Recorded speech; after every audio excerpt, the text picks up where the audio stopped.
Děvčátka, dívejte.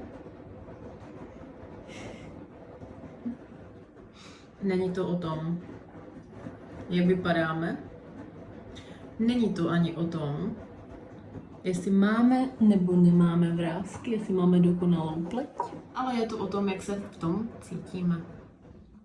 Jestli vnímáme, že máme hodnotu i s drdolem, neučesané, nenamalované.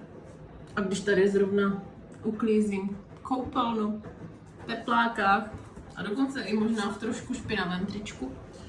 A že se cítím být stejně hodnotná jako jakákoliv jiná, která teď zrovna třeba sdílí na Facebooku nebo na Instagramu fotku nebo video, před kterým se třeba hodinu malovala, nebo si ho pak hodinu spravovala někde v nějakém programu.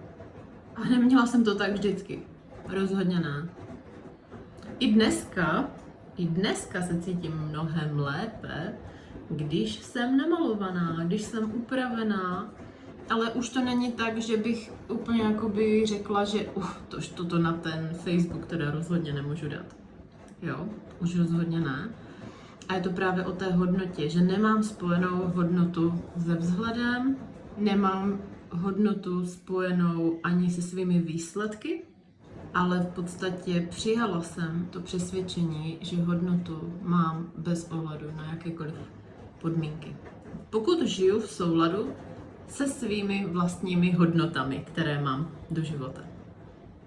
Protože ve chvíli, kdy nežiju v souladu se svými hodnotami, které mám vlastně stanovené ve svém životě, tak pak se necítím dobře. No a to je jedna z věcí, na kterých pracujeme se ženama.